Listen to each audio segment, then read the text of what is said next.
All right. Good evening, ladies and gentlemen, and a warm welcome to every one of you joining us. We see a fabulous number, so many invites being part of today's event, much spoken about, loads of things happening around the world, but these are timely topics that really awakens you and brings you into good conversation. So while we say a very good evening to every one of you, today is going to be a very insightful online forum on Mythos and Daybreak, Unfiltered, what it actually takes to remediate at scale. And this event is proudly organized by Infopercept, one of India's fastest growing cybersecurity companies making global mark. And we're so proud to say, following the big news of our online event today, we have 1,000 participants who had registered. That just shows the big volume that we have. And we're super excited to have you all with us here this evening. Now, Infopercept has rapidly emerged as a leading force in the cybersecurity landscape with its powerful platform, Invensys. Infopercept has demonstrated the capabilities of the true Indian cybersecurity powerhouse, safeguarding some of the world's most prominent companies, including the top banks, insurance providers, and leaders in capital markets. We're talking of different businesses that's day in, day out, going through different phases.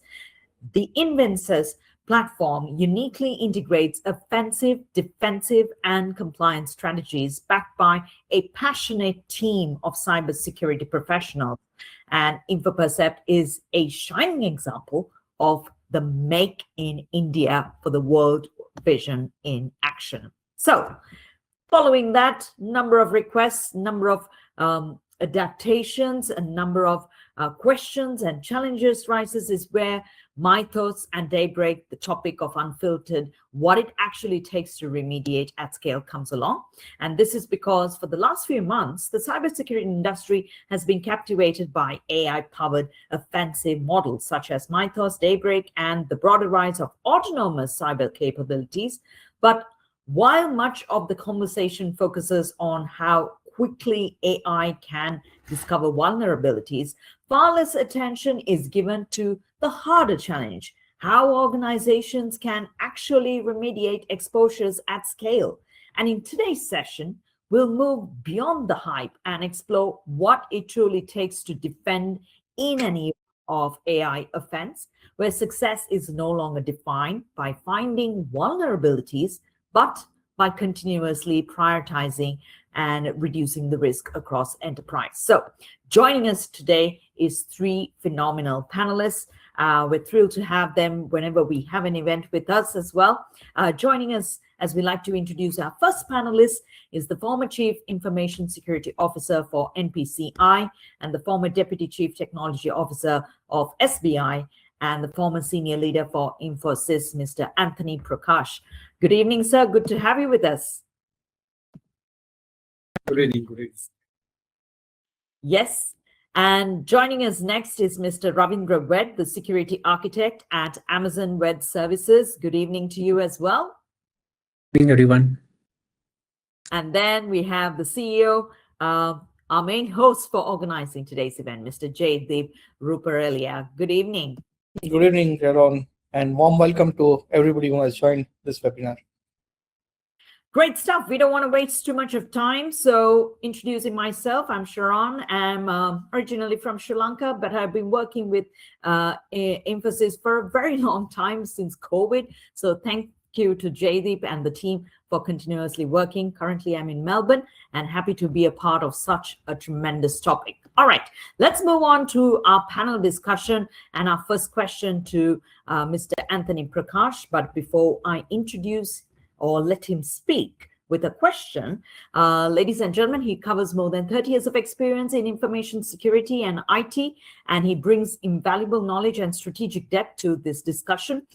He has previously held critical leadership positions, including the Chief Information Security Officer, as I mentioned, and also the senior leadership role at Infosys as well. And he serves as the advisory board member at OPL and as an IT security advisor to SIDBI NISG, focusing on information technology and cybersecurity reviews across regulated and non-regulated sectors. So my first question to Mr. Antony Prakash. We see with the emergence of AI-powered offensive and defensive capabilities operating at unprecedented speed and scale, cybersecurity seems to be entering at a fundamentally different era. From your perspective, what are the biggest challenges organizations are facing right now? And beyond the individual enterprises, what new pressures do you see being created at national infrastructure level for regulators and for organizations trying to keep the pace with AI-driven threats? I understand that you have a presentation prepared, yes?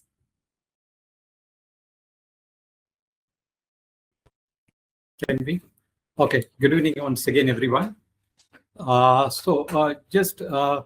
see with the advent of AI, we are entering a new era where the cyber security persons are at the tremendous pressure. If you ask me, for the last 6 months, so many CISOs and so many cyber security professionals who used to talk to me are always on the toes and asking me for the challenges. What is the challenge we face with the upcoming new things on the Mythos and GPT? So everything which is happening, because it's a challenges for them within, outside, as well as inside for the organization. The primary example is with the advent of this Mythos and GPTs, the exploit windows has compressed. The timeline for disclosing a vulnerability example to weaponization via working exploit chain has compressed from months to minutes in today's era. And as I have read so many articles. If you see, the fastest breakout took only 27 seconds. And the exfiltration, data exfiltration, which people used to do after penetrating the initial access to data exfiltration, took only 4 minutes. So this is a speed which we evolved today's era.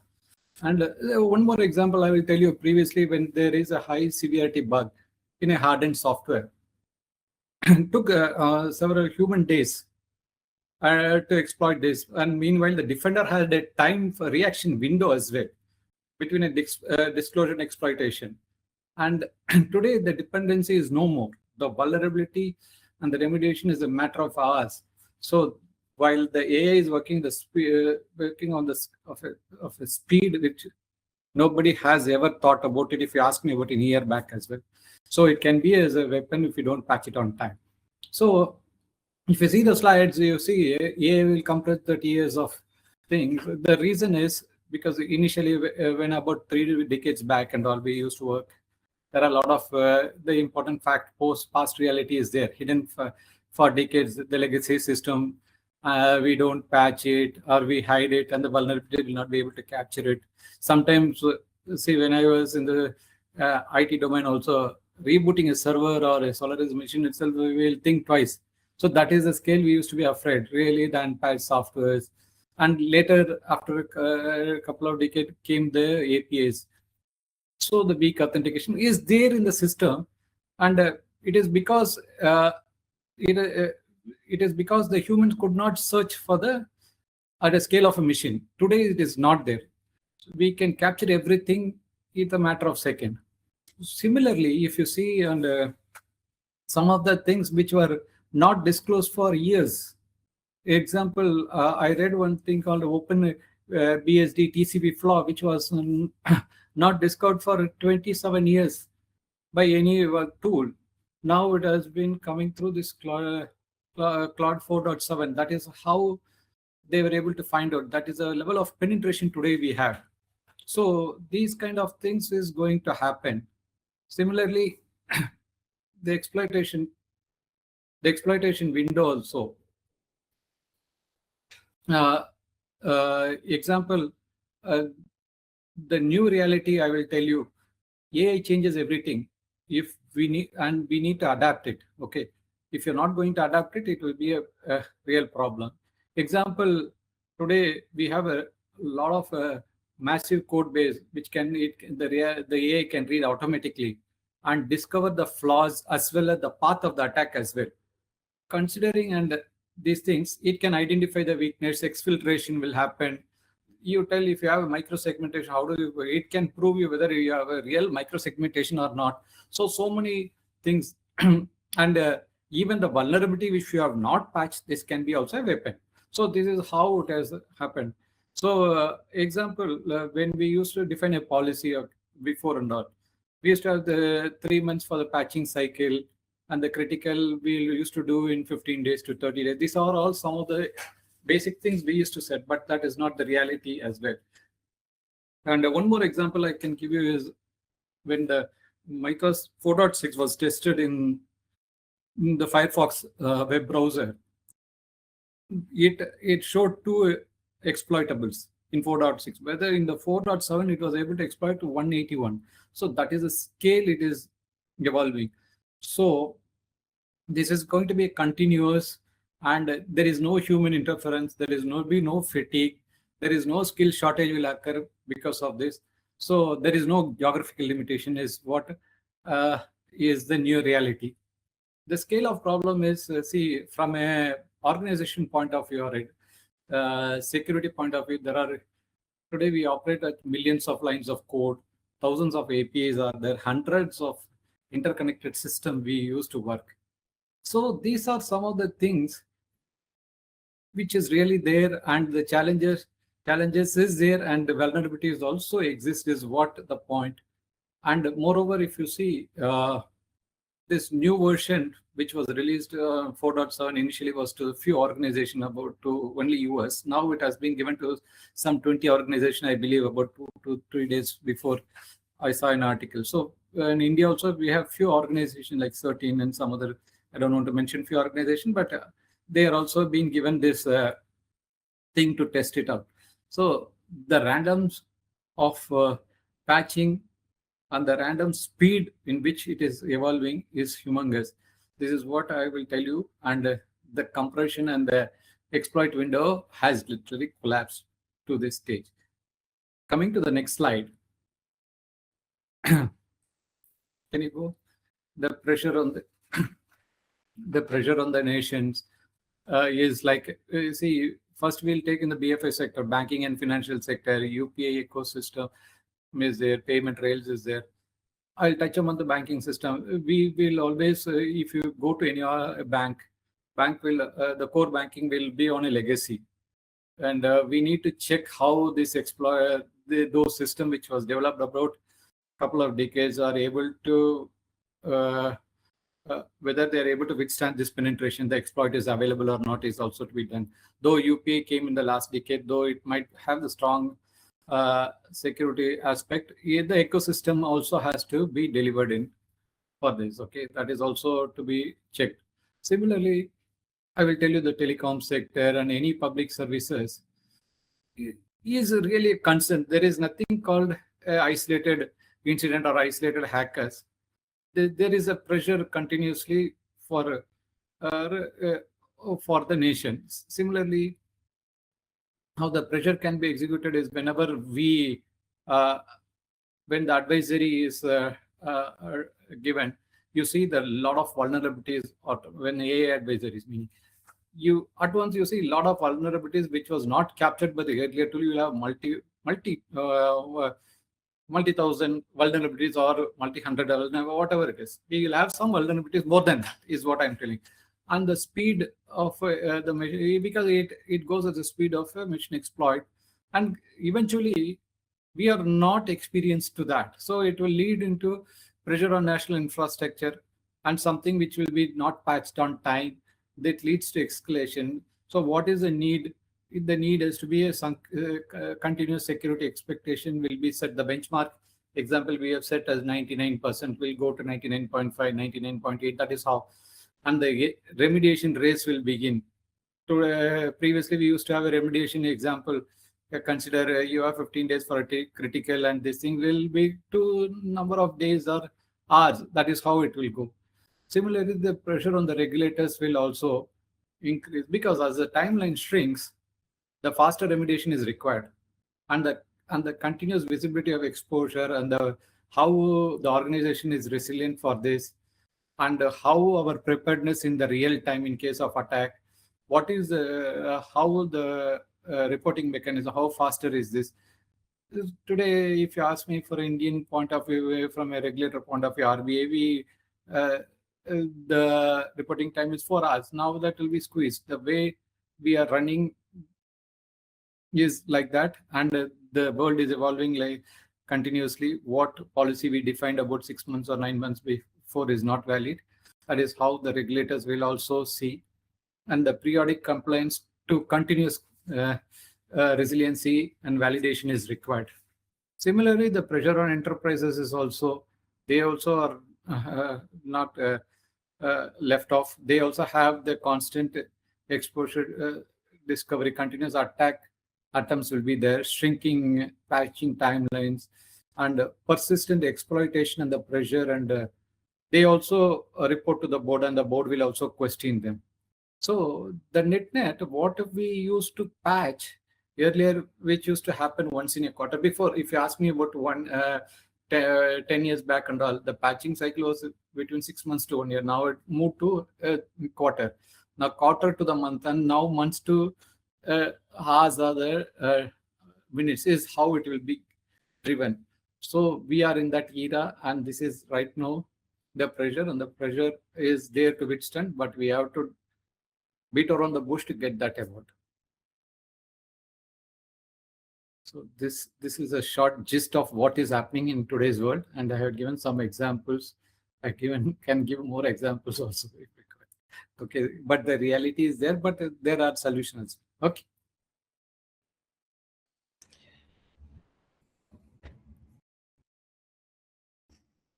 Aaron? Yes, I think looking at all the solutions, I think it's also the point where people always come up with solutions for whatever the crisis that we come around. And then it's always the highlights that's brought in, and then we look at what aspect do we do, or we reach out to clients as to how we can go forward as well. So thank you for highlighting us and taking us through the past of it and the challenges that we can go beyond it, and also the scale of the problem of what we are facing, and based on the different industries that you elaborated as well. We'll be back with you, Mr. Prakash, and we are going in for a quick poll from the audience, just to get your view and your feedback as to what your thoughts are. And the poll is going to come up on your screen now. Here we go. It is here. It is coming.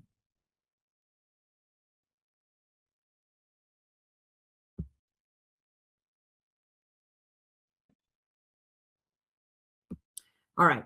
How do you believe AI will most significantly impact cybersecurity over the next 3 years? Feel free to click on it and let us know your thoughts and your votes. We'd love to hear it from you as well.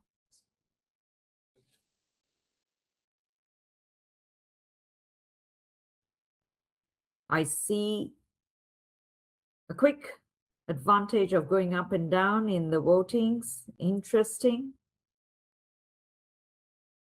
We're going to give it a minute. Seems to be AI-powered attack discovery is on the lead with 75%. Oh, close call with AI-driven threat detection as well. Couple of more to vote in. Come on, everybody. Take a look at the poll. It's right at the bottom of your screen. Click on it. And the first question is what we asked you. Poll number 1. How do you believe AI will most significantly impact cybersecurity over the next 3 years? Yeah. Most voted AI-powered attack discovery and exploitation, AI-driven threat detection and response. That's the majority of it with 73% and going on with the voting. So thank you for dropping us your vote. And if you just joined in, feel free to vote in so that we know your feedback as well. Right. So that was poll 1 with our speaker, Mr. Prakash. Thank you very much. And we go on to question 2 now. And before we move to question 2, Mr. Wed has over 23 years of experience helping organizations build secure, scalable, and resilient digital platforms. His expertise spans cloud security, threat hunting, application and API security, security lakes, DevSecOps, and Gen AI for cybersecurity, making him uniquely positioned to discuss the realities of defending against AI-powered threats. And he has worked on flagship programs for leading enterprises and government initiatives. He specializes in cloud security, threat hunting, application security, security leaks, and the use of Gen AI to strengthen cyber defense as well. Good to have you with us, Mr. Ravindra Ved. And my question to you is, hyperscales are often the first to observe shifts in technology adoption at scale. And with AI accelerating both cyber offense and cyber defense, what changes are you seeing from the cloud provider's perspective? How are the customers' expectations evolving? And what should organizations be doing to build the security architectures? And can they withstand AI-powered threats while still enabling innovation? Thank you, Sharon. And I'd like to continue from what Mr. Antony has to say. This is where we are seeing the huge change that is happening. And essentially, what is AI fundamentally doing is the speed, and we'll talk about it. So let's go into the detail of each of how it's happening in the age of AI acceleration threats. Yep, go to the next slide.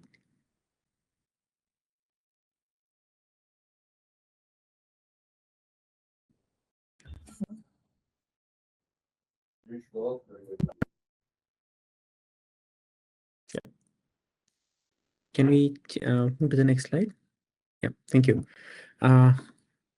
So, okay, I think we are in a different mode, but anyway, it covers the message.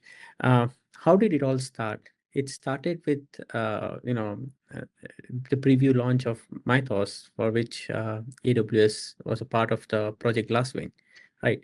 And what it has made changes is what Mr. Antony kind of discussed in detail about the collapsing of the time from an exploit, basically vulnerability identification to exploit creation, right?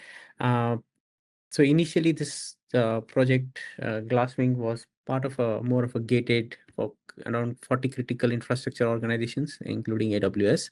And then what we can definitely talk more about it, but the key point here is Mythos is not the first of its kind, and it won't be last. So there are multiple things that we will expect and accelerations to happen in the speed of how LLMs kind of build themselves from a security vulnerability identification and exploit creation perspective. Yeah, move to the next slide. So we again talked about it. What is collapsing is the time, mean time to exploit. That's the key thing, and that's what is kind of collapsing very fast. So here is the thing, right? All of you just bookmark this zerodayclock.com if you all not already looked at it, right? This kinds of give you a very detailed insights into what's happening in the world of AI-led, both threat hunting, vulnerabilities, and exploit creations, right? And this gives you a very clear timeline of how things are changing. This essentially also helps you recalibrate and reconfigure your risk profile and risk assessment. That is a key thing, right? The entire cybersecurity programs are kind of driven from a governance guideline of risk, and everybody having a look at this kind of feeds as a direct data-driven decision making in how you want to recalibrate your cybersecurity programs. Yeah, move to the next slide. Thank you. So again, these are the three main things, right?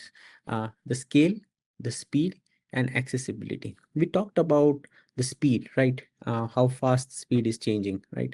But at the scale, this is enormous, right? So AI is being able to find vulnerabilities across entire code bases simultaneously, not one at a time. And what does this mean for enterprise? Most of our enterprise software, when we talk about how much is first party and how much is third party, right? How much code does your developer actually write versus how many dependencies you have from an Maven or a Python, or take any programming language like Golang, right? What you're essentially doing is you're having a dependencies on external sources, all right?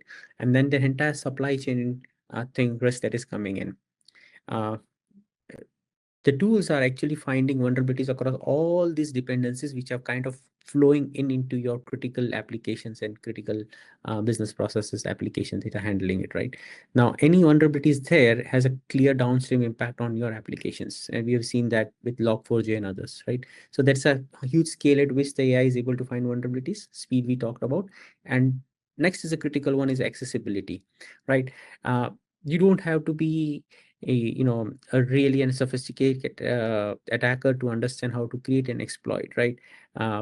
The threat actors can be just the script kiddies that we used to call them, are kind of having this access to the same tool to build these exploits and run them. So these are the three key things that we should be aware of what is driving this change. Yeah, move to the next slide. Thank you. So the question is, can I get Mythos? Yes. But rather than that, it is more about, is my security posture ready for the world where AI-powered vulnerability discovers runs continuously on both sides of the fence? This is important, both sides of the fence. So if you are not looking at your own code base using, vulnerabilities, not so first thing first, AI-led vulnerability identification is not a replacement for your static analysis, your SAST, your DAST, and other tooling. They remain because they are deterministic in nature. AI predominantly is probabilistic in nature, but at the same time, what it is good at is stitching different vulnerabilities to create an exploit. So a classic Swiss cheese model for an airline industry from which has been very well known is how do you align different pieces of cheese together so that you're basically able to get through the defect or the fault. And that's an exploit we are talking about, right? So if you are not using for your critical applications to identify vulnerabilities, the adversaries are any which ways, right? So here is a question. It's not a procurement decision A. Every model have demonstrated a capability to discover the same asset vulnerability and asset class. So it's not necessarily that I need to have access only to Mythos or something, and only then I will kind of start thinking about it. Yeah, we can move to the next slide. So here is the thing, right?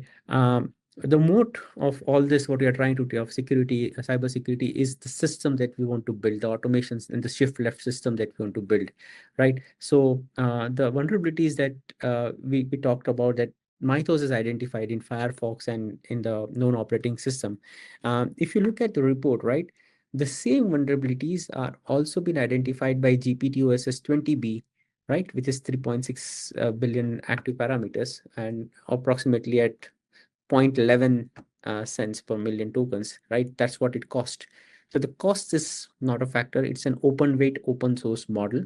The same with Kimi K2. It has also identified the vulnerability with precise byte calculations. So the point here is, it's not just about Mythos. You can use these existing models today, right? And they are able to identify the same gaps in the system. Because end of the day, these models, essentially, if you see, they are very actively used for coding. So they also understand the nuances of the gaps in the programming data flow diagram, specifically when you do threat modeling, right? So here is the thing. It's not about having access to the model. It's me having access or building of entire cybersecurity framework that's able to leverage this tooling into my ecosystem, right? It's a nice document. There are QR codes here. Please have a look at those PDF documents that are published, which are system card evidences and independent findings are there. It gives you much more detail into how these models are working and also give you a food for thought on how you can leverage yourself. Yeah, can move to the next slide. Thank you. So what's the impact? Vulnerability overload. We talked about it. More and more vulnerabilities coming in. Compliance. At the same time, people here who are from a regulated industry would have seen a lot of circulars coming from regulators asking for, hey, what's your readiness? It's a board discussion now. It's no longer just my cybersecurity team will look at it, right?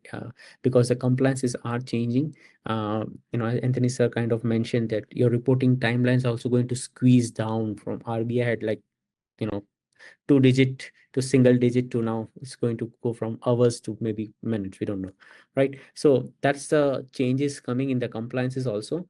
And the risk, from a risk management perspective, you have to re-baseline it. The rebaselining again happens from your ability to have mean time to exploit assumptions, which is for the weeks now, which is going down to months, days, hours, maybe minutes, right? So these are your critical calculations and impact that you have to take into account for recalibrations. Yes, please, next slide. So what can we do about it, right? So there is a entire cybersecurity alliance has published a Mythos ready framework. Again, take a screenshot of the QR code, download it. It's an important aspect where it is covering what are the things that you should be looking into, right? So things that you should be looking or key takeaways there are there for CISOs, right? Is that vulnerability based discoveries and remediation is not an option. You will have to start doing it within yourself, right? You have to prepare to respond to more incidents, and that's where the automation is the key, right? You have to have mechanisms where you're able to accelerate shift flag strategy in terms of how do you have all of us use vibe coding, right? There is a clear Gartner report that says that a wipe coded application without explicit instructions on security and guardrails, they kind of tend to produce more vulnerable code than anything. So how many of us as a developer are having a rigor to push on the left side of our application dev pipeline those guardrails into it? Have a look at AIDLC from AWS samples. We have published security extensions, which should be part of your prompt, which should be part of your system prompts as you're kind of doing development. So these are the guidelines that we should be looking at. Yeah, moving to the next slide. How is AWS positioning this, right? So security is and going to be always the top priority for AWS, and that's what we also want our customers to take advantage of the services improvement that we are doing, right? It started with Macy and guard duty. Of all of this, I just want to take a minute and talk about guard duty, the 0 days exploits, right? Now there was this light LLM had a supply chain vulnerability, right? What's happened is the point when the vulnerability is actually declared takes a day or two for vulnerability to be officially declared, right? What happens between them? There was this example of a supply chain attack, and guard duty for one of the customer was able to highlight it early on.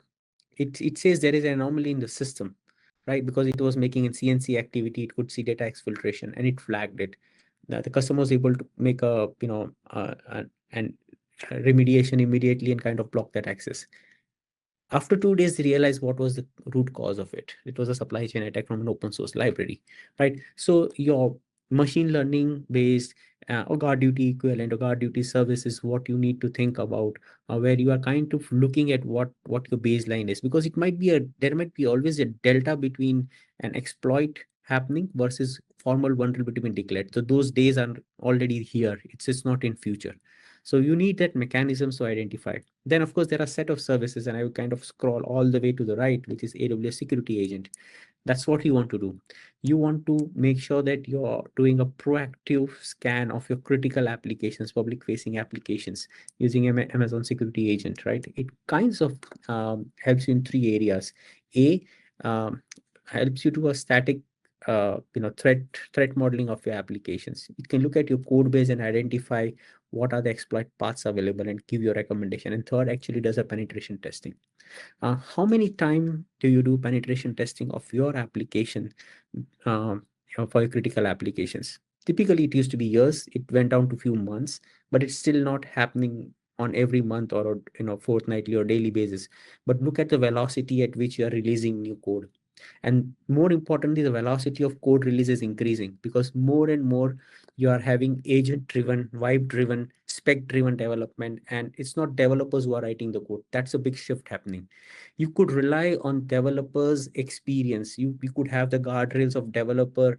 You could have a senior developer. Okay, he has done those basic checks before the code flows via the pipeline into your production, right? Now these are developers who are writing the specs, who are writing vibe coding. They are giving instructions in English. They are not actually writing the code. Imagine the code is actually generated by the LLMs.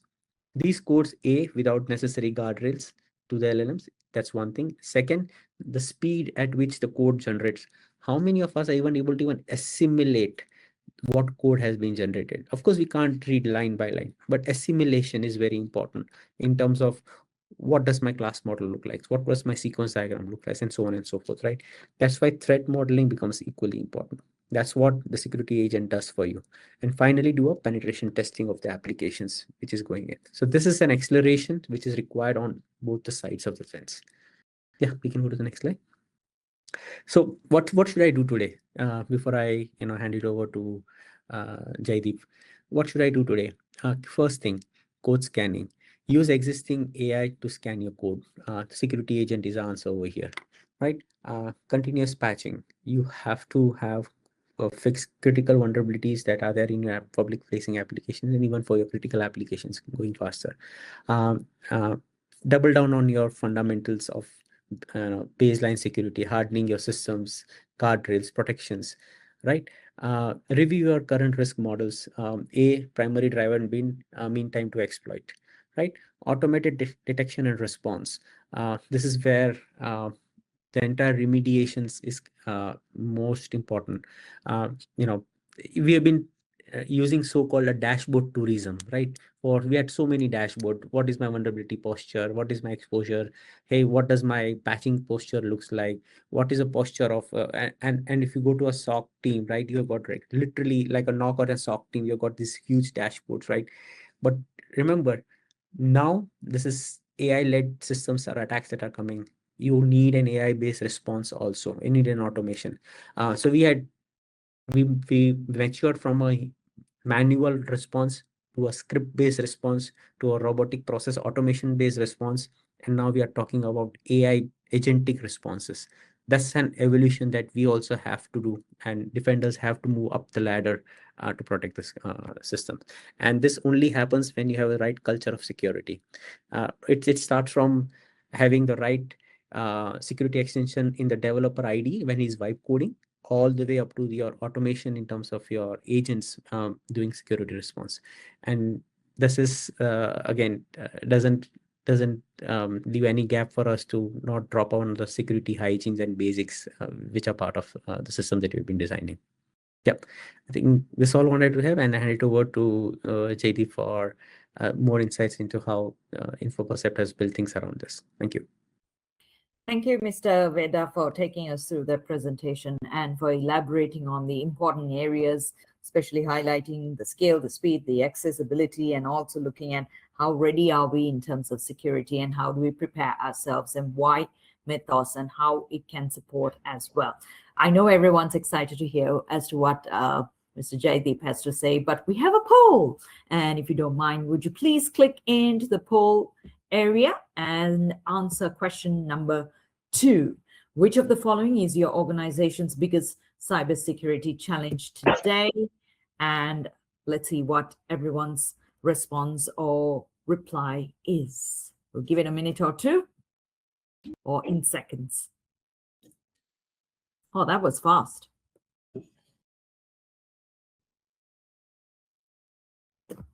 Seems to be fluctuating a bit now.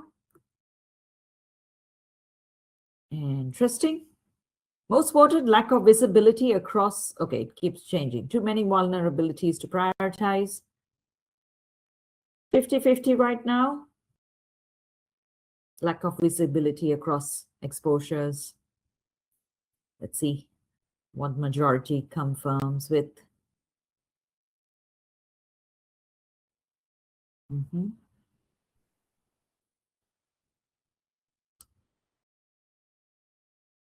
Yep, 57% and 55% looks like lack of visibility across exposures seems to take the lead in terms of the poll result at this very moment of time. But we'd like to hear your views, so please check out the poll and give us your feedback as well. All right, we move on to our next speaker right now. And yeah, you've been waiting to hear as to his thoughts and points as well. He's a visionary CEO of Infopercept, a global platform-led managed security services company proudly representing India on the global cybersecurity stage. He has spearheaded the development of InVisense, a comprehensive cybersecurity platform that integrates detection, response, and compliance. And it contributes to Infopercept's broader vision by focusing on the three key pillars, which is organization-wide vision alignment, strategic hiring, and building and nurturing the external ecosystem. His mission is to make India a significant player in the global cybersecurity innovation. And we have with us the CEO of Infopercept, Mr. Jaydeep Ruparelia. And question to you, Mr. Ruparelia, is Infopercept has long operated across both offensive and defensive cybersecurity, helping organizations manage exposures through platform-led security programs. With the emergence of AI-powered offensive and defensive models, what do you believe has fundamentally changed? How has AI automation and genetic capabilities altered the scale and the speed of the cyber operations? And what practical steps should organizations take to prepare for the new reality that we're about to face? Thank you, Sharon. As always, very happy to hear your voice.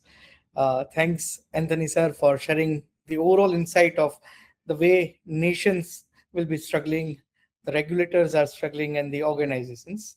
And from Ved sir, of course, AWS has to play a major role.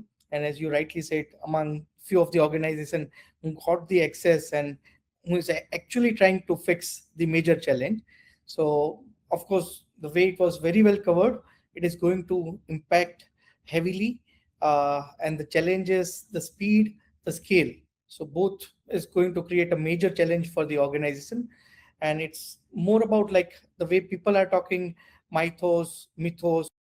So people coming out different things, people are mythos. But the way we see at Infopercept is earlier also the attacks were happening. Even today the attacks are happening. The speed will keep changing. It has always been increasing all through the journey of the digital transformation and the cybersecurity journey that we see. I'm just having a small diagram of the way attackers and testers earlier used to attack the organization. So it was very simple that there were different security tools, scanners which were available. There were different hackers who were trying to attack the organization. The dependency was either on the scanners or the time and the skill of the hacker. And the same way, whenever an organization wanted infrastructure, applications, code, etc., the testing is something which was the kind of dependency. The time was something which was a dependency for the testers as well. And way in which all the skill set which was there for hackers, testers, which is available with AI, is going to bring a huge. So this hackers are started with their AI models, which can them to the skill set that is required continuously, and there is no time bound restrictions. So with and the is definitely decrease. People have started thinking of how they can be ready. And as Infopercept, we have always been helping customers to build the right technologies with the right integration. Sharon, to your question, what we've done is we've covered how we are going to with the platform and help customers to solve this major challenge which is there with every customer. And we always talk about like Ravindra talked about the hyperscaler services, guard duty, etc. But then for all the customers, the way we see is it's a larger landscape which we are trying to address. So if you look at the earlier slide, the organization was shown where the attackers, testers, and then the frontier AI model is trying to attack. All of this is targeting the entire, could be your infrastructure on your on-premises, different clouds that you have, the endpoints, the identity, extension to the overall digital infrastructure, which is OT and IoT environments that you have. And the application side, earlier, whenever we used to talk, we were talking about the applications being built with containerization, microservices, serverless, APIs, the monolithic way. But way is where they're vibe coding the application. So which again creates a huge risk where number of applications are also increasing. So in each every environment, earlier customers were trying to the applications problem, they were trying to solve scale of 50 to 100, maybe up to 500. Now each app can be built by each and every person also. So that way the scale of number of applications also is increasing because everybody is trying to build a lot of vibe coded application. And major is they're also integrating with business apps as well. So that is again going to create a big challenge. Reason why, and the partner ecosystem we use landscape, talking about data landscape since many years, and now what is added is the access to AI. So again, it's creating a larger challenge because AI, what we are talking today is how AI is leveraged to find more and more vulnerabilities, discover vulnerabilities, and in that all there is a high risk. We need of AI and with AI both to be addressed. So that's again creating a bigger for the organization. Now, to start with, like the way we see this major challenges, earlier, whenever we used to talk to our customers, partners, one challenge has continued from long, which is like we are not able to see our assets on platform. So it's been a bigger challenge for every organization because the landscape that I was talking about in my earlier slide, where we have devices, cloud, we have OT, IoT, we have applications, the partner ecosystem, etc. In this case, a lot of customers talk about having CAB, having asset management solution in. Then the challenge has been like are we able to see all across the landscape at one. We have not seen any large organization size organization which is able to show that. That's been a challenge everywhere, and that's where first thing with what we have introduced is asset lake. The way you have data lake, there is asset lake which is available, which allows you to onboard your existing solutions in terms of solutions where you have details about your cloud, which could be a CSPM solution, details of your external applications, external infrastructure, which is ASM, could be your internal network, that could be your EDR, XDR agents, which is sitting on the servers and endpoint, and could be your OT systems, IoT systems, where you are gathering all the asset details. So the way this work is, you don't need to install any new agent or a sensor in the environment. We just understand what you have already invested. But the way this can help is you can onboard all of this to single place, which is called as asset lake. And most importantly, what we are doing for every data onboard that we do is we convert it to a standardized format, which is OCSF. So OCSF is a standard which is now getting globally accepted by all the security vendors so that the customers don't face any kind of locking issue with the vendors like us. So what we are doing is we are onboarding what you have, converting it to standard format. So there is no vendor dependency at all. But most importantly, the magic that can come to this is you can see all your asset across your cloud, across your on-premises, external, internal, OT, IoT at a single place. And over and above that, the way the security context is added to this assets is you can see whether these assets are managed, unmanaged, meaning for every asset, as part of the security implementation, there would be multiple security agents that the companies install. Could be your DLPs, your zero trust, your EPP, EDR, etc. So the way we define manage, unmanage is if you have all the necessary security agents running on the system, then those are managed, and the ones which are not having the required technologies installed on the servers and endpoints, those are unmanaged. So it will help you understand what you need to do on a particular asset. And apart from that, this becomes a single source of truth across your all the exposure detection and response and the compliance initiatives and the compliance tools that you have. So it's a single asset lake where you can see across the landscape, see whether the security components are sitting right there or not, and also look at the same assets across your detection response, exposure management, and the compliance. So that's first thing that we advise to all our customers, all our partners. So that's a view of how the Ascentra look likes. It's accessible on the website as well. You can just go to platform page and launch the platform tour. But there are some snapshots which we have as webinar also. So this is to see all the assets. You can also compare it, because as I was mentioning, there are multiple. You have the CrowdStrike agent, the InvenSense agent. CrowdStrike may be doing X thing, InvenSense will buy. Then if you want to compare that in which agents the agent is available, in which the agent is available, so you will be able to see that comparison as well. So which will allow and the security engineers to install what is missing. That's the platform live view.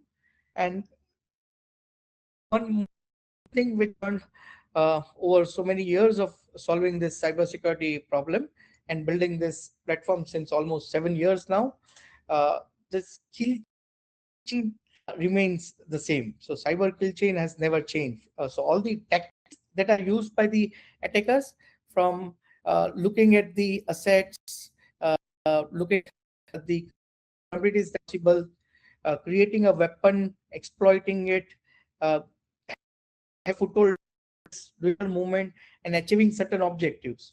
So that has always been the same. Only thing that changing was with the new skill set, new ways of doing this. So this time what we see is in the cyber kill chain with more attack, but kill now on yours. So it's creating a major challenge for every customer. The way we see overall flow is like earlier when we talked about attack before, talking about defacement of the websites, then we start talking corruptions that were happening on the operating systems, talking exploits of the websites. So that era came where a good progress with the digital transformation cloud era as well. And most importantly, the last we were facing was where people ransom any of the system. Could be a ransomware on your entirely doing on your cloud. So that a lot of challenge. But now all the skill sets which were there with the attackers was again restricting them with limitations, the tools available, time available, and the others. While now with this frontier AI kind of model, the new era, there will be a lot of attacks that we will see, which will cover all kinds of attacks which we have seen till now. Could be defacement, corruption, exploits, compromise, that is ransomware, but it will be at a very different speed and scale. So it's going to be very challenging. But we have been thinking, and kind of thinking that we do is try and see how we is somewhere with fence in depth, so that the attacker is not able to achieve the objective. So the entire solution, when I talking about solution, is around how we can help customers to use the or maybe against the impact. So that's the kind of strategy that we bring.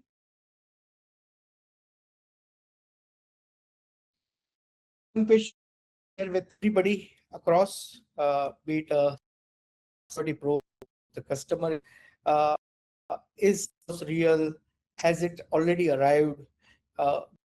We need to right away, right now, or still have So kinds of questions are already coming from a lot of our but the yes, it is now arrived. Of different new attacks which we are hearing. Even people have started using other models, the open source models. Also, the uncensored models are also available. So it's not the future; it has already come, where people have started looking at all the possibilities, probability to leverage AI. So that's clear that there is no waiting. It has arrived and it is major challenges.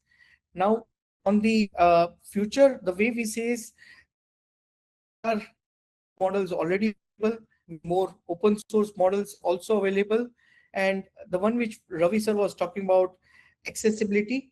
Right now, it may be restricted to 40 companies or 100 companies or a nation's level as well. But it will be accessible to the hackers with time, and it will create more and more challenge. What will happen next is we'll see more exploits, more systems face more in this, and companies facing challenges of their data loss as well as reputation loss. So that speed also increase. And overall, for the executive takeaway, will Mythos used by attackers, whether it is Mythos or some other model, it doesn't. But yes, for the offensive purpose, we use. So that's a bigger challenge which we see as an challenge that is just a flashback, which was well covered by both Antony sir as well with sir. But the challenge I wanted to bring it so that people can just relate going to go wrong. So the earlier skill dependency or working hour dependency, the code was required between the groups of people or the geographical dependency. It's all already gone. So no skill dependency, even a very less trained person can to attack. There is no bound activity because most scenarios it was always time. There was limitations of coordination and geographic dependency and the technology access. While with this new era, new in which offensive crime can happen, all these dependencies are already gone. So that again that we the way this is arrived is there could be certain scenarios where you yourself are testing, then you may have to ability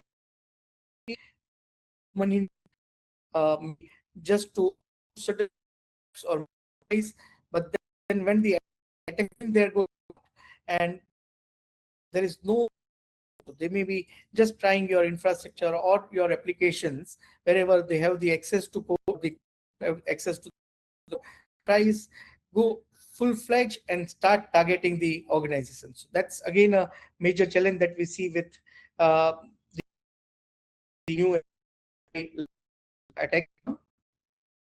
One most important thing which all have to do is the question is whether Mythos is available or not. The challenge that the world has already seen is it was open for very few restricted organizations worldwide.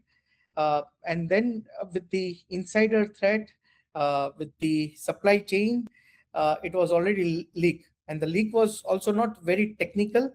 People just guessed the URL on which the Mythos project is available because this project Glasswing was very restricted, very well controlled with everything in place, but still this leak allowed access and which just happened in 24 hours of making it available to few organizations. So that's the difficulty. So it's not just about the other models or maybe Mythos availability, accessibility.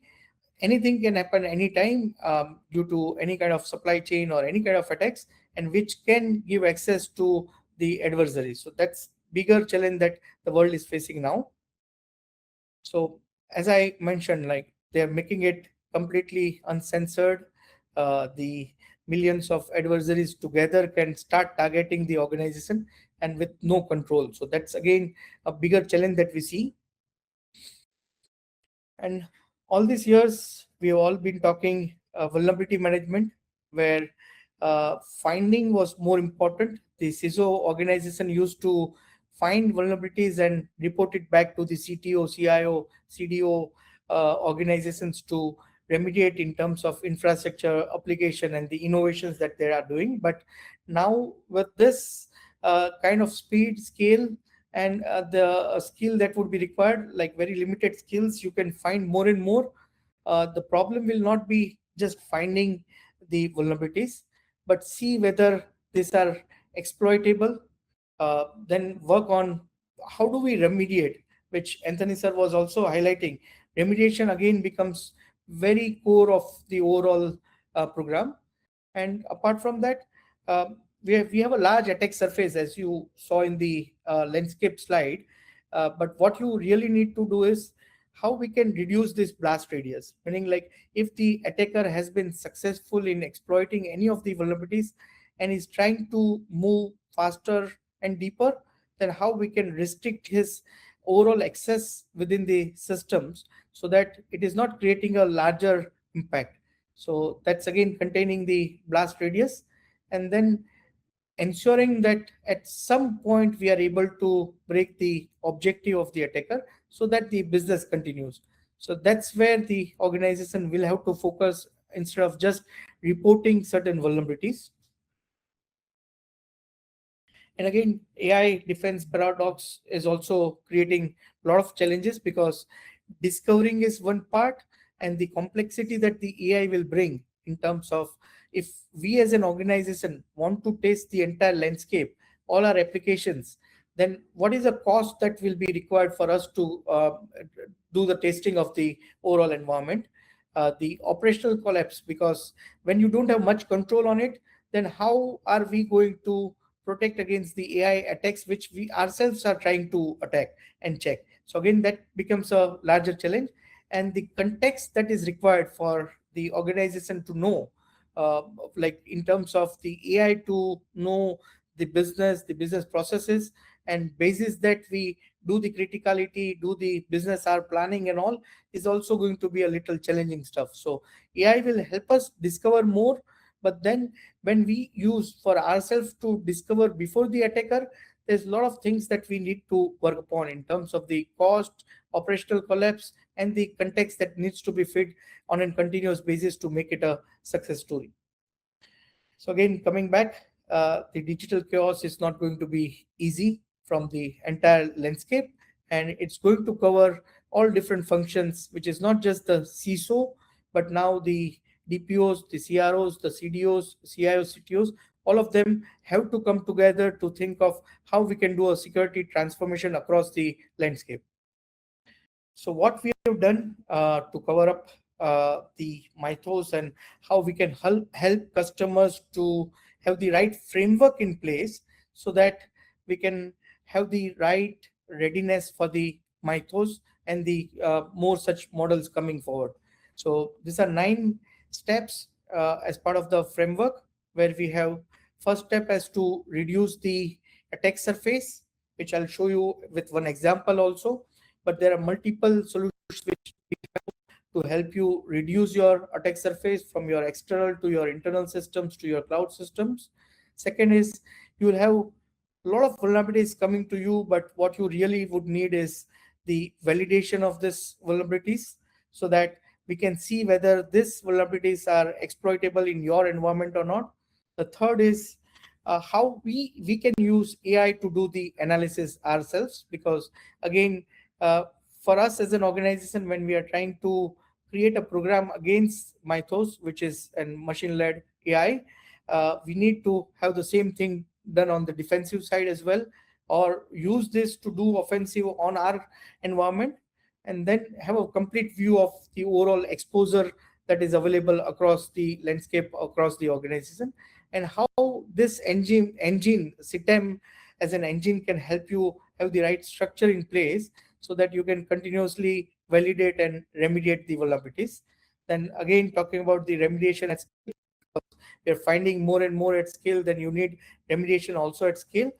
And one thing which is very clear for all the orgs is, you will not be able to remediate each and every vulnerabilities.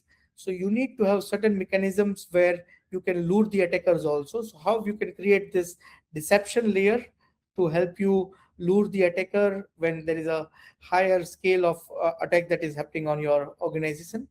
And then what improvements or what changes would be required on the detection and response side, because so far we have been doing our detection response against the normal different attacks that we have seen so far.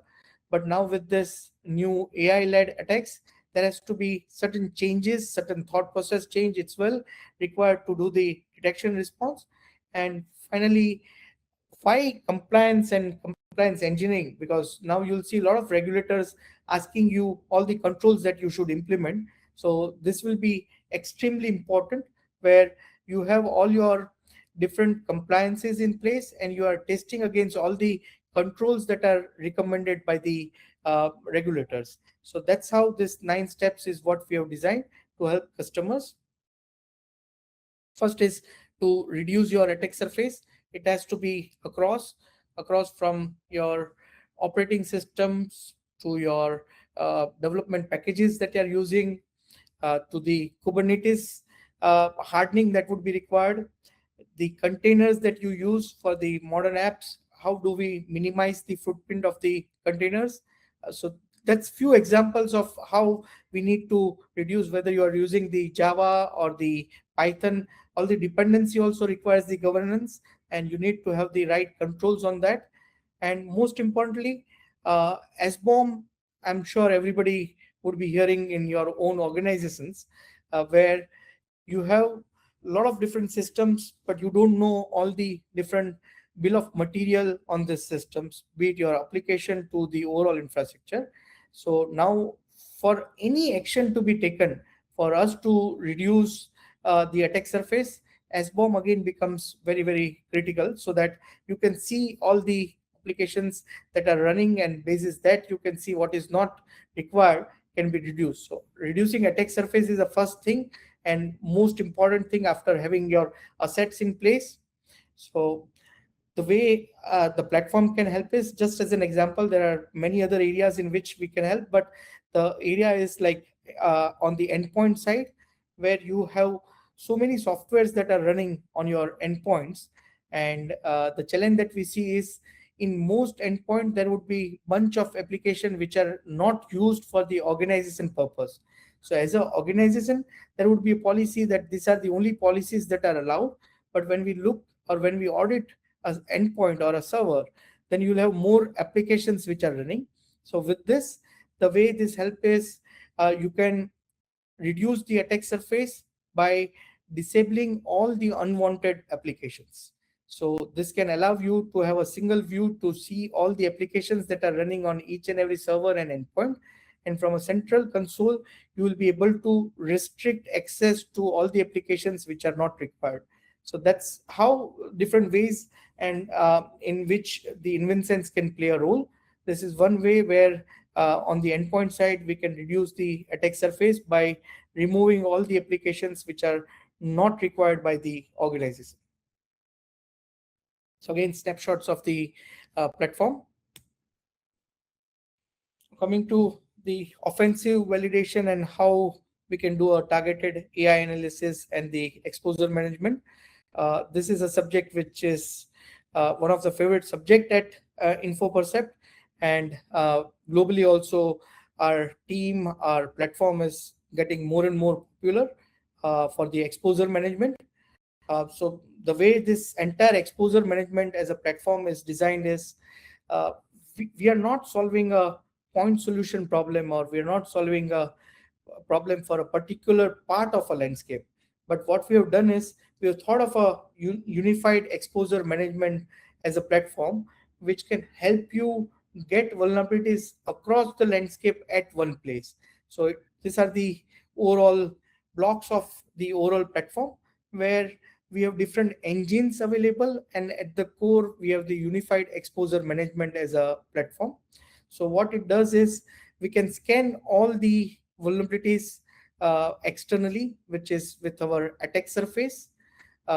We can bring it to UEMP, which is our unified exposure management. we can do the internal facing assets, all the identity, all the apps and APIs.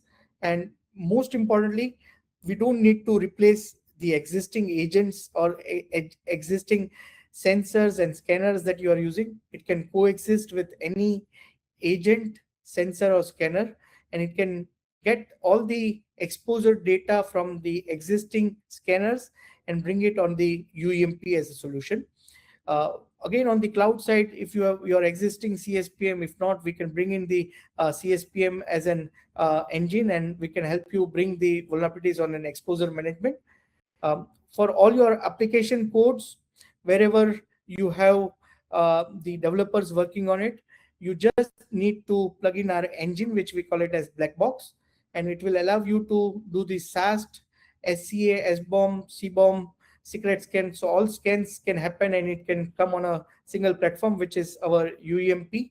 And apart from that, even we have touched base the exposure details of all the OT and IoT environment also. So in some way, if you are able to bring the vulnerabilities from your OT and IoT environment, we also have our own scanning engines, which can allow us to scan those environments as well. And it will be all passive in case of OT, and on IoT, we can decide whether active, passive. But this will allow us to have a single place, which is called as unified exposure management, and have the exposures of each and every assets. So the way we can help an organization to run this program is, you saw the Ascentra, where we can bring all the assets from different areas at a single place, which is Asset Lake. Asset Lake is tightly integrated with our UEMP, and it allows us to look at all possible exposure across your landscape at one place, which is UEMP. So that's the blocks of the entire UEMP as a platform.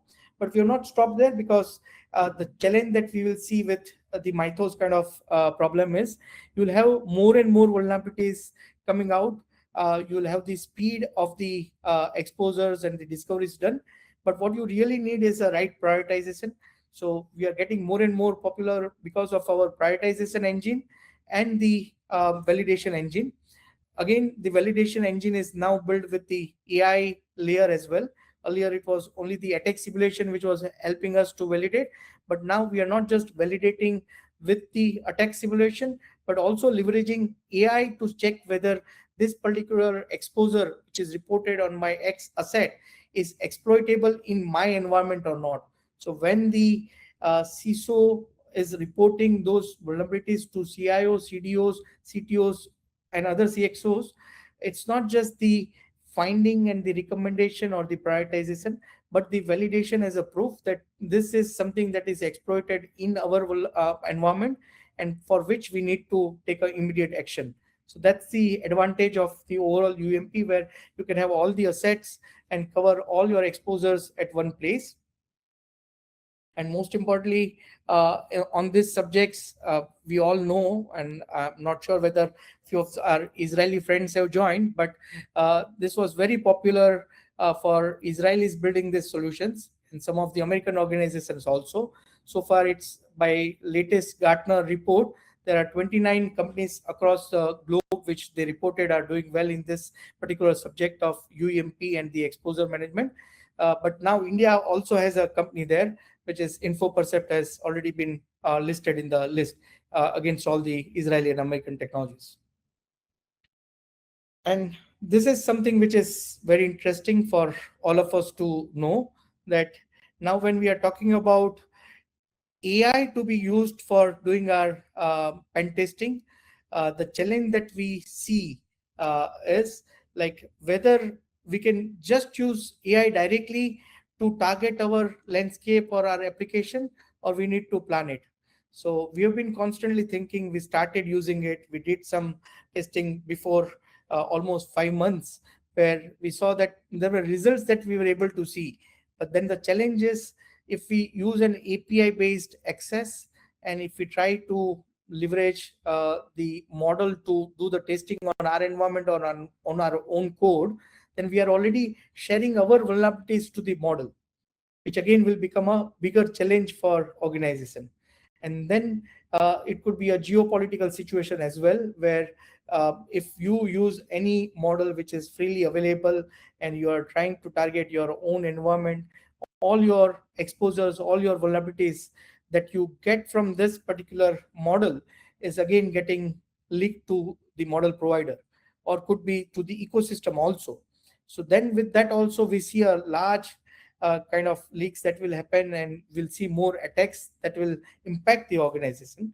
So what we have done is we have built a InvenSense Regiment AI, which is again a platform to control the AI and how we should be using AI, so that we can leverage the skills of AI to test our environment, but we are still not sharing our confidential details, which is our IP address, our company details, our IP details, etc., to the model.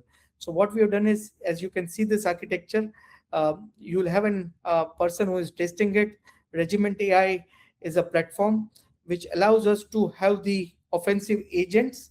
These agents are not directly talking to the model, but we have the InvenSense AI firewall in between.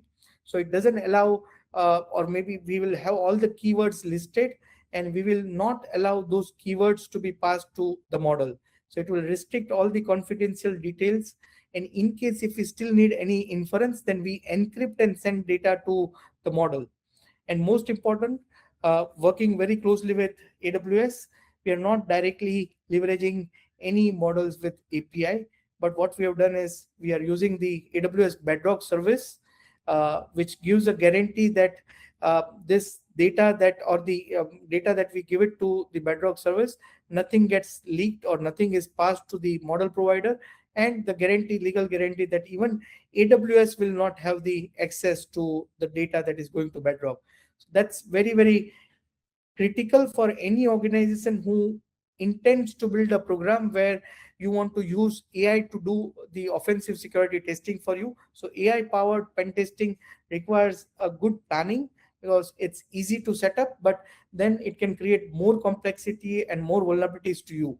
So for that, this is something that we have designed, and we have started helping few very critical organizations with the support of AWS on the overall AI-led pen testing.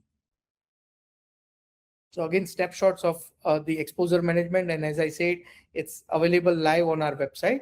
So would recommend each one of you to have a look at the overall platform as well. And CTEM as a program, very critical, where I was talking about the exposure discovery, then the prioritization, validation, then you need to have the remediation orchestration, and finally the overall exposure is where you need to have the right metrics of what's happening and how much we have reduced. So if now the way things will change for all the CISO organization globally will be not finding how many vulnerabilities, but seeing at how much has been reduced and where are we currently. So that's the main core KPI that we see going forward.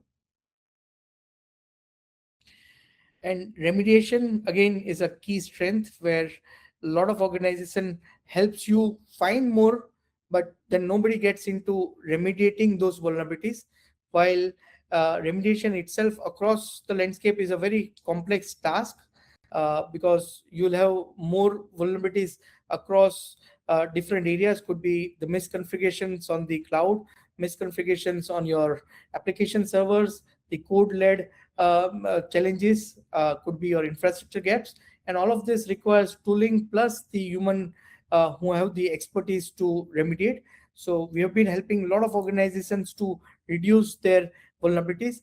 And the way this has been structured is, it's not just the CISO organization who has taken this from Infopercept, but in a lot of cases it is even the CIO and CTOs where we have been helping on the remediation side. So it's not just the infrastructure side, but the application remediation as well. And what we see is, now for people to have the right remediation in place, you need to bring your people, your platform, and the partners together completely in harmony to make it happen. Whether it is tool based, or again it could be the different skill sets that you require, but there is a different approach that would be required for remediations to take place. And earlier we were talking about ITL and service management for the desktop support, endpoint support, service tickets, etc. But now the way everything will happen is you will have more and more vulnerabilities discovered, more and more vulnerabilities reported, and you need to have the right way in which you monitor the vulnerabilities getting remediated all across the landscape, from your cloud to your endpoint, containers, Kubernetes, network, SaaS, identity. We have started talking about Daybreak, which is again going to help organizations to look at the flaws in your code. You will have more and more LLMs helping you at the code, but now you will see the intelligence that will come from this kind of specialized LLM across the landscape as well. And you can always integrate this LLMs just like Daybreak and the others going forward to look at how you can remediate vulnerabilities across the landscape. And the major challenge, as I said, is earlier it was more of finding, but today it would be how fast, how quickly you can remediate. So what Antony sir and Ravindra were talking about is there will be vulnerabilities reported at scale, and you need a program which can help you to do the remediation at scale. So there are ways in which we have helped customers on the overall improvement with a lot of automation on the application side, on the cloud side, and the other areas. So there is a solution which can help you speed up your remediation program as well. And as I said during the start, that everything cannot be remediated because the speed of finding will be very, very fast. So what you need is how you can do a deception to lure the attacker. So wherever there is a delay that we see in remediating, what we can do is we can create a decoy across this landscape. Could be on your on-premises clouds, or for your social media accounts, your endpoint, your OT IoT environments. You can have mimic the entire application, your business application, to look like an application, and you can also do certain decoys for your mobile as well as partner ecosystem. And the way this can help is if the attacker is trying to target the environment and he has been successfully able to exploit and is trying to move laterally or trying to achieve the objective, the decoy is one which can help us to make the attacker do some mistake in which we can immediately have certain actions. So the attackers can be lured at different levels. We can have the multiple decoys deployed across the landscape, and it can be completely strategized to help us detect the final objective of an attacker.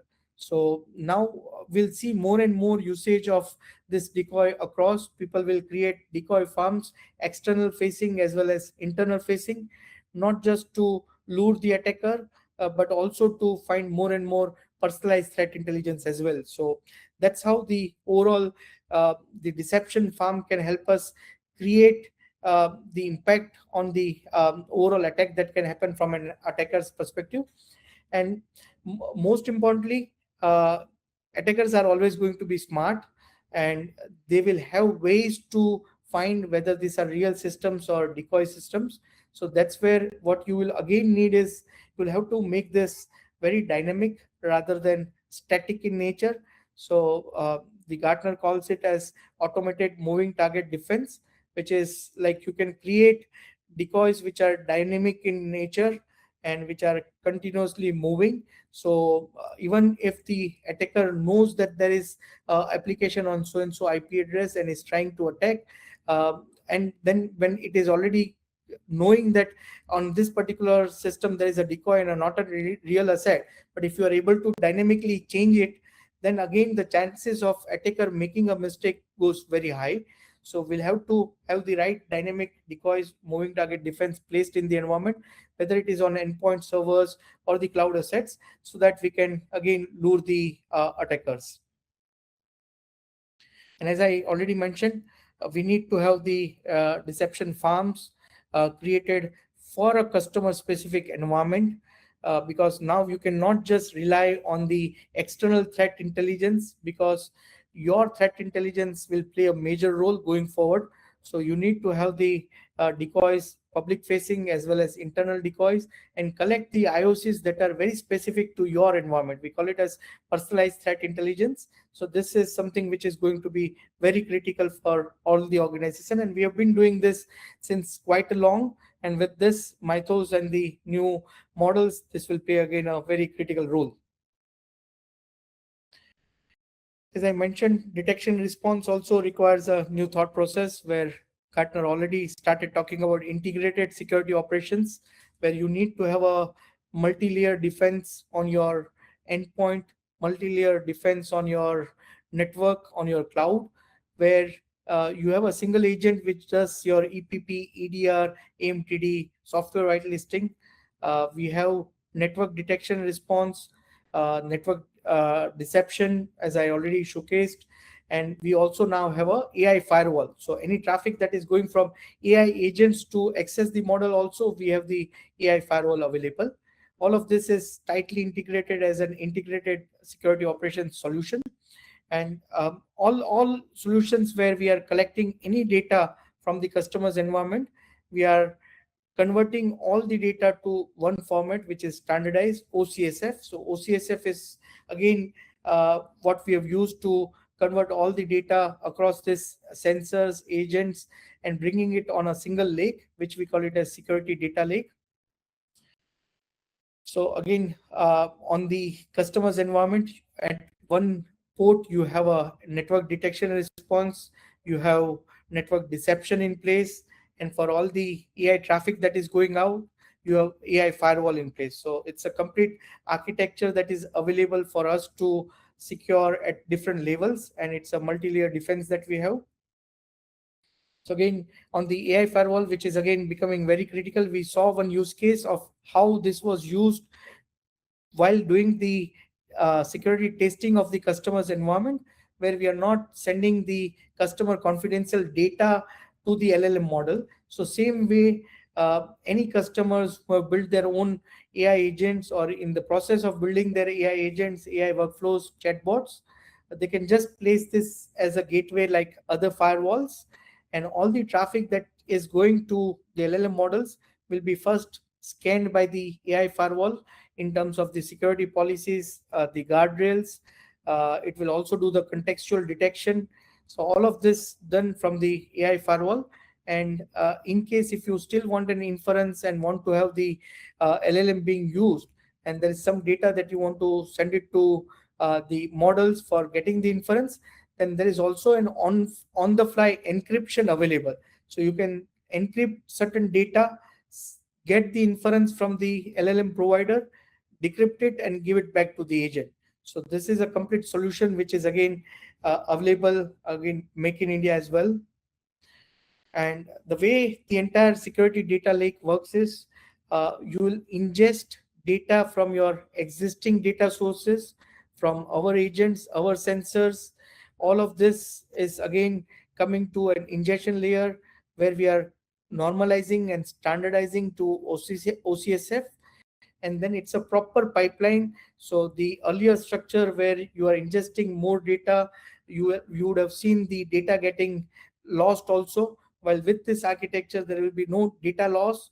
You can ingest high volume of data, convert it to OCSF, have the decision layer, where we have the rules, correlations, machine learning all applied, and further where you can do the hunting and the investigation. So that's a complete architecture that we have built to onboard any data source across. And most importantly, the way we have been helping is you'll also onboard your application security logs as well, which will be very critical for all customers, because you'll have more and more applications, wipe coded, non-wipe coded, but what you really would need is the application security logs also coming to the security data lake. So we have been helping customers to onboard the security ecosystem plus the application security logs and the other logs which are applicable for us to look at the overall hunting and the investigation process. On the governance side, what we really believe is earlier we have been doing policy, processes, procedures, etc. But now even GRC, we need GRC engineering, where we need to have the continuous evidence collection, continuous testing of various controls, integrations with various tools, doing all the automations that are required, doing the discovery of the PII, PCI, PHI data, having a maturity dashboard across the landscape, across your identity stack, and from where you can report directly to the regulator. So again, all the manual work which was done in GRC space, we see that now the customers would require more and more engineering on GRC side as well, where we have a very specific module which allows customers to test all the controls, collect the evidences, bring everything at one place, and make as much as automation possible, so that you can just rely on the systems rather than you doing your manual GRC. So again, GRC engineering is something which is very critical now. And most importantly, this is something that we have been discussing with all our customers, whether we can start using AI completely without planning, or it requires a real design to use AI, whether you need to control AI or not. One example which we already saw, but what you'll see the actual design of how AI is used by us, rather than AI is just used as part of the product integration, we have thought of using AI in the design process itself.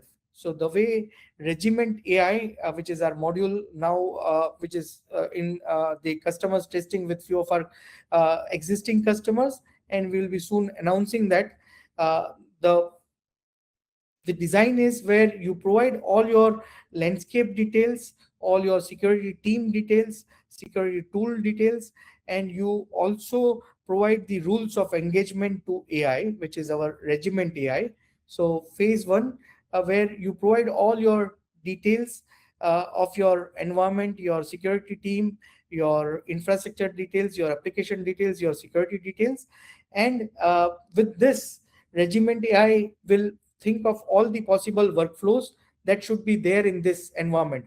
Rather than we start using AI on a particular workflow, on a particular alert or a particular incident, this will tell you what should be there in each and every workflow, or the kind of workflow that should be there. And this will be shown as a recipe. And now this recipe can be further compiled to a workflow. So you don't even need to learn the entire workflow writing. You just understand the recipe, approve the recipe, and it can create the workflow. And the way the entire stack is designed is, this will be the first solution which will have the workflows for offensive, defensive, and compliance at one place. So you will have the advantage of building various workflows across all three domains from a single platform. And the output that you can expect is, first and foremost, cybersecurity is deterministic, which was already mentioned by the earlier speakers, that we cannot have everything with AI in cybersecurity space. So whatever is repeatable and reproducible, we are automating it. So you will have a continuous workflow to have your repeatable and the reproducible events and the incidents automated. And second thing that it will do is, it's all agent based, but it will collect the evidence of every activity that is done by this platform. So it gives you the complete audit trail, and it has various places on which the human intervention is there. So what we are doing is, for offensive testing, you need to approve it twice before the actual testing will start. Same way for running any automation which is new, you can again approve it as human, and then the automation takes place. So it gives you complete control over using of AI, and there are a lot of use cases that you will be seeing.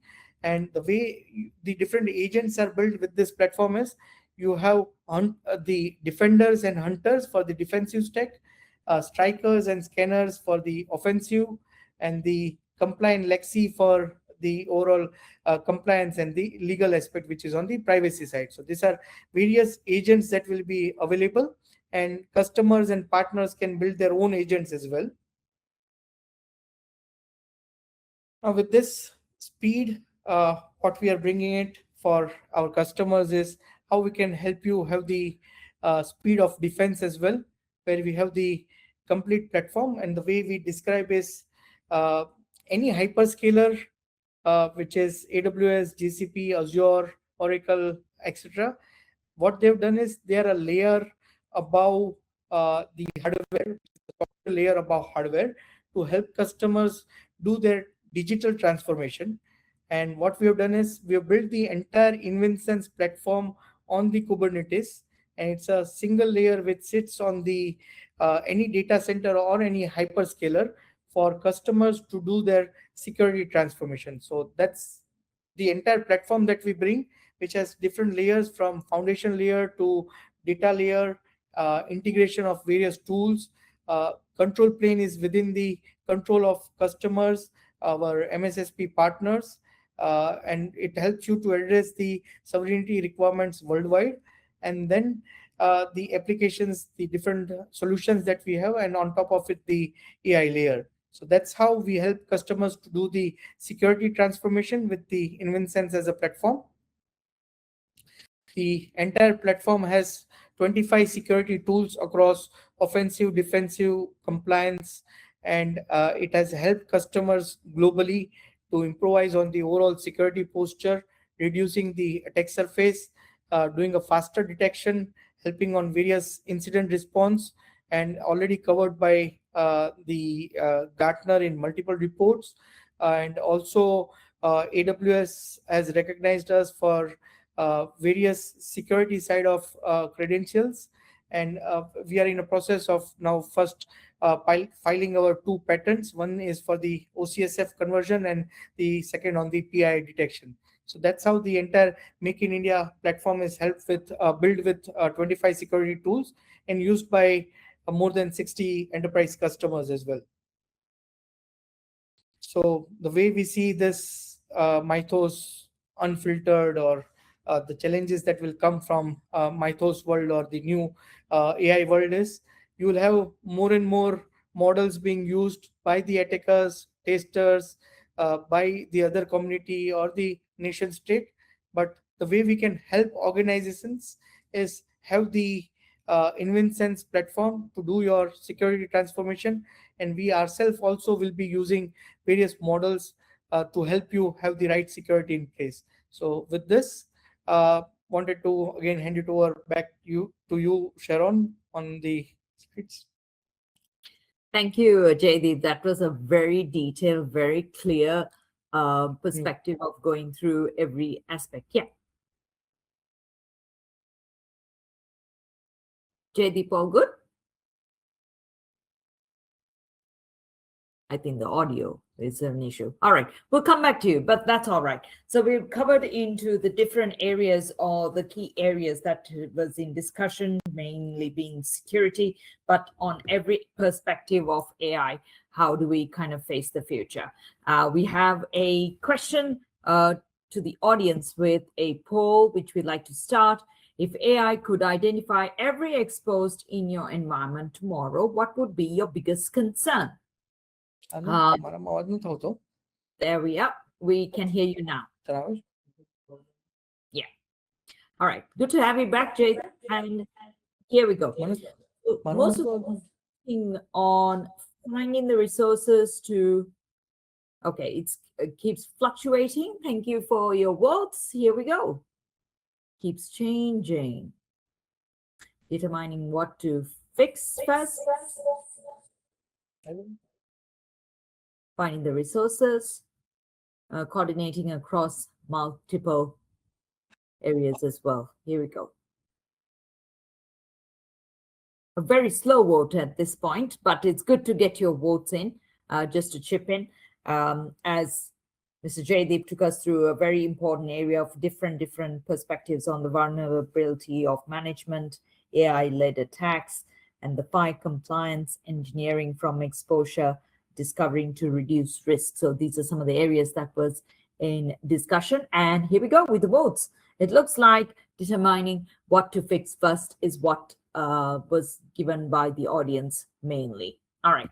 Thank you very much for giving us that poll. And thank you to our 3 panelists for sharing us your insights for the questions that we asked.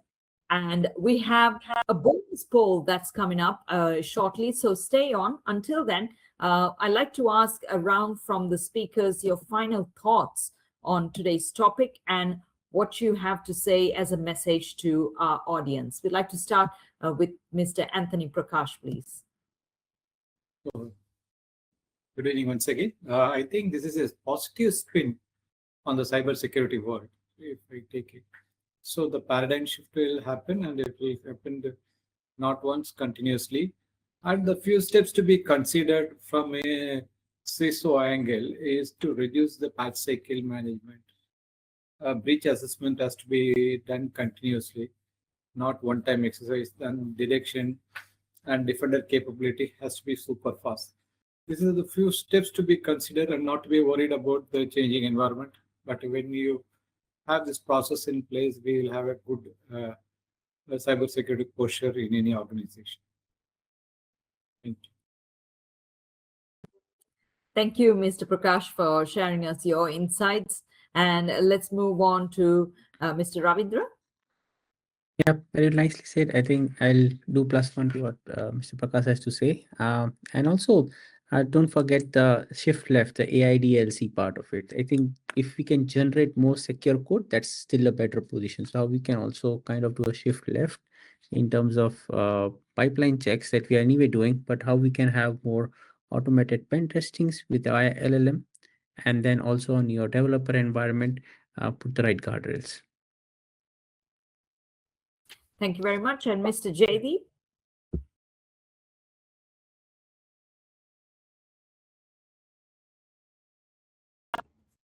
You can hear me, Sharon? Now we can hear you. Yeah. Okay. So one thing which we always say is we always learn from hackers and the attackers. So with this new world, the Mythos and all the new models that will come, we'll see new and new creative things happening from them. And we are very excited to solve all the new problems that will arrive, and looking forward to see how we can help the organizations who have joined and who have not joined as well. So we can help them on securing against this model is what we are running as a mantra.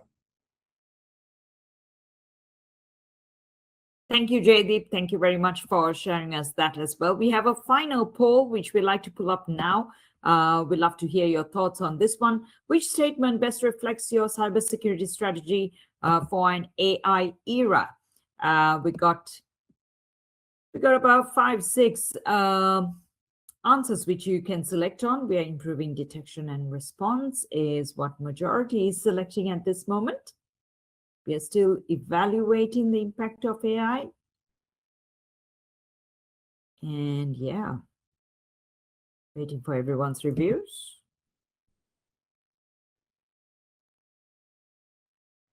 While that is being done, we'd like to say a very big thank you to our panelists for your time on preparing yourself for this presentation and taking us through the history and why these challenges are really important and how it supports our audience as well. Looks like we have a vote coming up with the interest. Most voted, we are building a comprehensive AI-ready security program. Interesting. Good to know that feedback as to how organizations are moving towards and leaning towards as well. But we have a lot of people who are still voting in as well. Great stuff. Thank you to everyone who participated and shared in your views as well. It's been very interesting to hear. Antony, sir, things are changing so dynamically in this space. So we see how much the urgency and how much of online advice to organizations can really support. So thank you for your views. Ravindra, sir, it has always believed in a joint ownership in security. And what does this change in security of the cloud and the security in the cloud? Thank you for sharing us your perspective as well, and also how much we need a ready security program that's involved.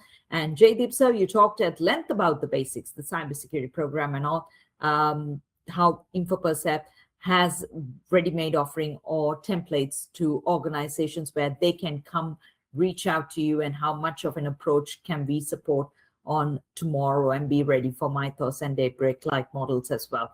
So while saying thank you to our panelists once again, to our audience, thank you for actively participating, your responses to our polls, and to show the challenges that are real. If there were any challenges in our webinar today, do not worry, we have it recorded.